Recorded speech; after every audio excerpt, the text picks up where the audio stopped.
Hey, it's Putt Putt. It has been a while since I've done one of these videos. Anyways, let's talk about what worked and what didn't work for my spring 2022 through hike of the Arizona Trail.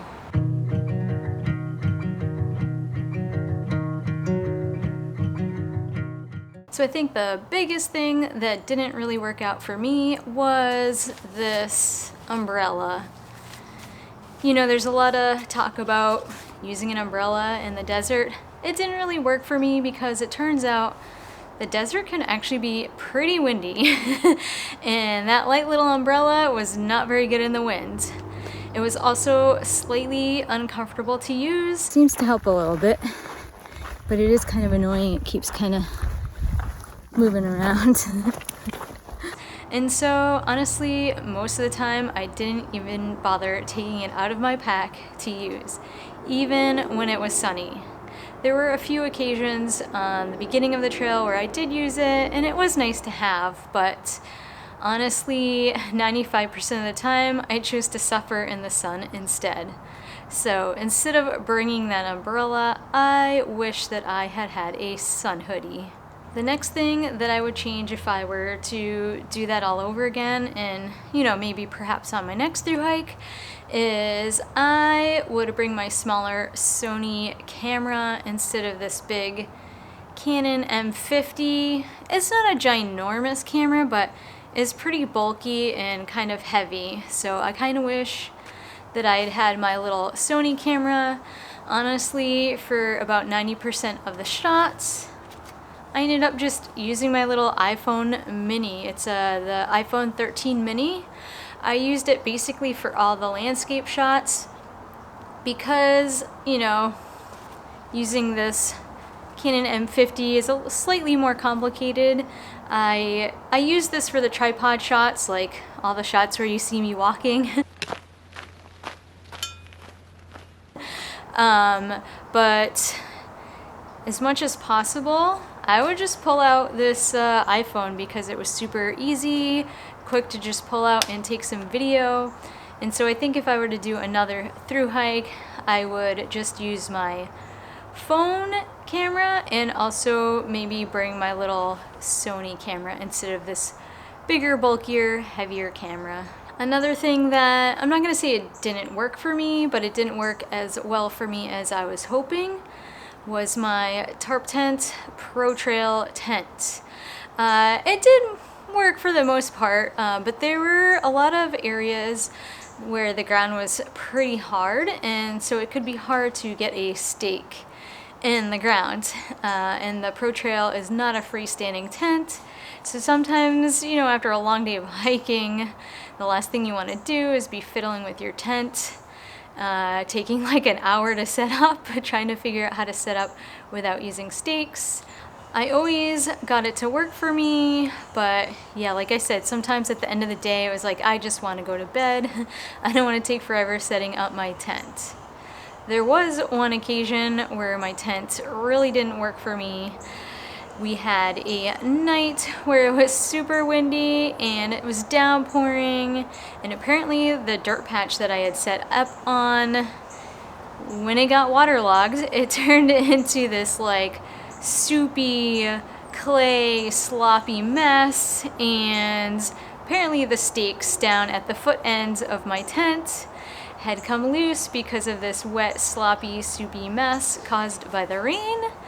And the bottom part of my tent collapsed in the middle of the night on top of me while I was sleeping. So I have no idea how long it had been collapsed before I woke up.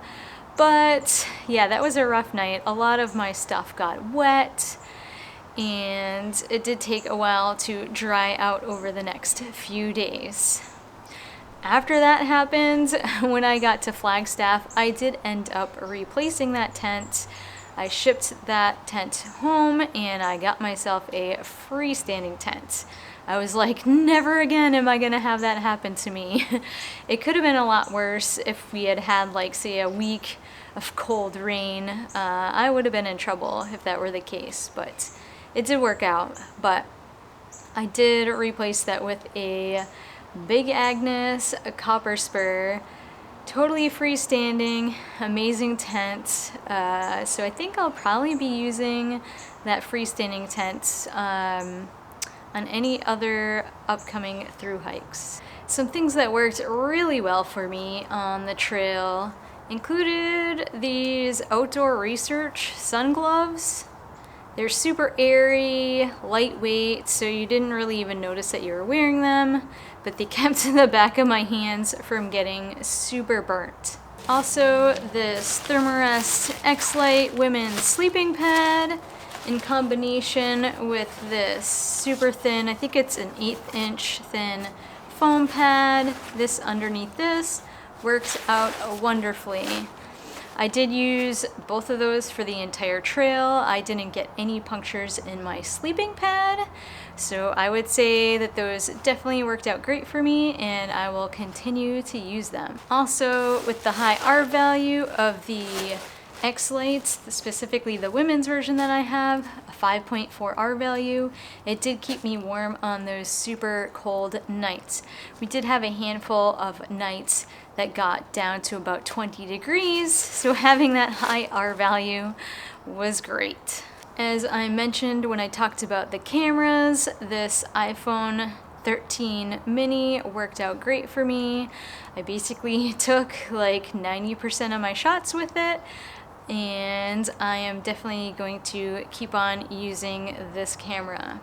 I will say I will not use it for tripod shots for like me walking past the camera. I don't want to take the chance of having this like fall, while sitting on the tripod onto some rocks or something, because I do use this for navigation as well. So I do like to have a standalone camera for the tripod shots, just in case the camera and tripod happen to fall.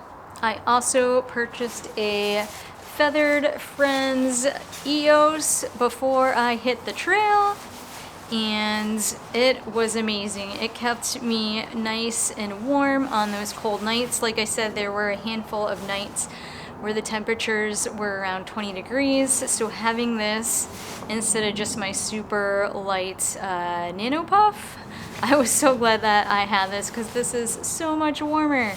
And it doesn't really weigh that much more, and it definitely packs down just as small because it is down instead of that synthetic. This Anchor 20,000 milliamp hour battery pack also worked great for me. I never ran out of juice, although there was an occasion where I was out there for like 7 or 8 days and I got close to running out. I use this battery pack for both my cell phone, which I use for navigation and video, and I also use this to charge my camera, the Canon M50 that I mentioned earlier. So both of those got charged with this, and it was great. I personally probably wouldn't go with a smaller one just because I do like to film my trips.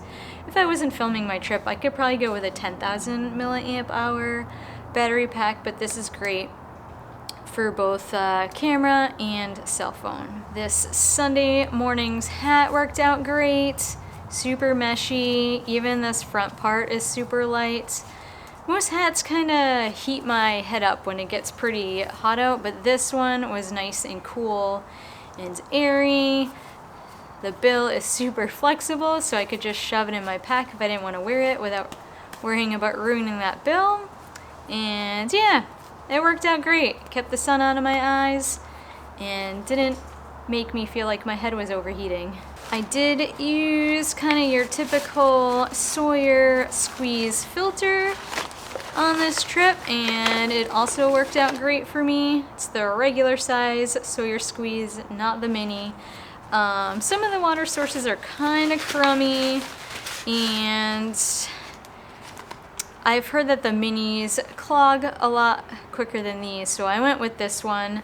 And I did, in order to avoid like collecting a lot of particulate and debris and stuff like that, I did create this little scooper where I would scoop water from the source into my dirty bag and then proceed to filter. I did regularly backflush my filter so that I wouldn't have any issues with it clogging. And in order to do that in the backcountry, I didn't carry that syringe plunger thing with me. I just ended up getting this little adapter.